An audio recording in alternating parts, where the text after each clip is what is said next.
There's been a lot of internet chatter lately about tomatoes. I'm seeing a whole bunch of conversations and posts about tomatoes not doing well. It's hard to make yourself understand, and even this year I've caught myself second guessing, but it's been 100 degrees for weeks here and these plants have taken a beating. All I've done is take care of them the best I can, and yes, they are struggling, but we are getting enough tomatoes to make pasta sauces and that kind of thing. Now, the reason I'm making this video is I want to make sure everybody thinks ahead. Keep taking care of those tomato plants. Now, this is all dependent on my zone, of course, or your zone versus my zone. Me being in zone 7, my expected frost date, I think this year, is October 18th. And if you have indeterminate tomato plants, they're going to keep growing until they die off. So keep taking care of these plants, and as this temperature starts to come down over the next month, most of the time I see my tomato plants turn a darker green and just take off again. My tomato plants always make it to the end of the year, so don't jump the gun and pull the plants out thinking that they're dead. A lot of times they're not. Now, use your best judgment, really pay attention to the plant. For some people by this point, yeah, their plant might be dying off, so assess that yourself.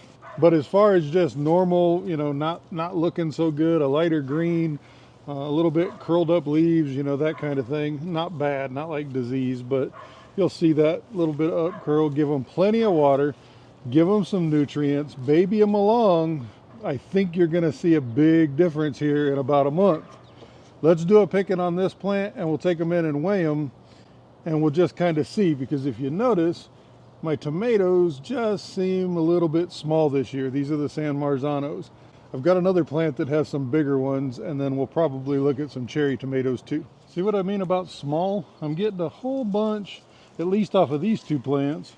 I'm getting a whole bunch of them that just, they're not very big, but they still taste like a San Marzano. Now's the time to be looking through your plant too, and anything that looks like it's dying off or just not going to be productive, just snip it off. Look at this. And that's just dead foliage. Get that out of there. Let's make room for new and get more airflow going through these tomato plants. You want to be able to see from one end of the bed to the other underneath your tomato plants. Keep this canopy open. Trim them as high as you need to, but let that air flow and keep it dry under here to keep any disease away. You don't want to catch any disease right now, or you're not going to make it to the end. So if any of your plants have this crap going on, just get rid of it. I know it's got a few on it, but for the greater good, get rid of any of this stuff that's hanging down close to the soil. It's only going to cause you trouble in the end, so it's worth it to just snip it and get it out of here. We've got some ripe cherry tomatoes on the giant, and then I've got another giant on the other end of the property. We do have some really good ones going, but I don't have enough yet to do a picking on it. I'm gonna leave it the way it is. Now is also the time to get these big branches that have flopped over and get them tied back up right. Trust me, it happens to all of us. So however you're gonna strap it up, time to tie everything up, get everything nice and secure before they start going crazy again.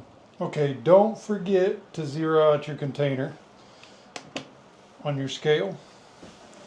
Then I'm just going to go through, I'll plop any little green that's left from the stem off at this point and throw it in there to weigh it. And we did have a plant out there giving good sized San Marzanos, so I'm not going to complain. And this is a good time when you can inspect your tomatoes, and you want to make sure that you catch stuff like that, and that'll go to the chickens.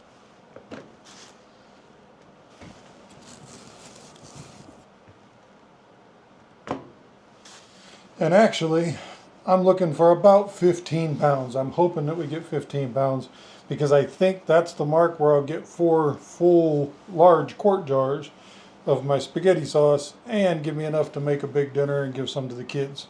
This should be it. Almost. No sweat. We still got some left. Okay, we can't leave it hanging. 15 pounds. Then all we're gonna do is wash all these tomatoes, get them washed off, rinse them off, and then we get them into the Ninja. We don't blanch them, we don't deseed them, nothing like that. Wait till you see this. Even though small and a whole bunch of small tomatoes, 15 pounds turns into 5 of the quart jars of my awesome chili pepper spaghetti sauce. And always remember, you don't have to be a prepper to be prepared. I'm Steve with the Chili Pepper Channel. We'll see you on the next one.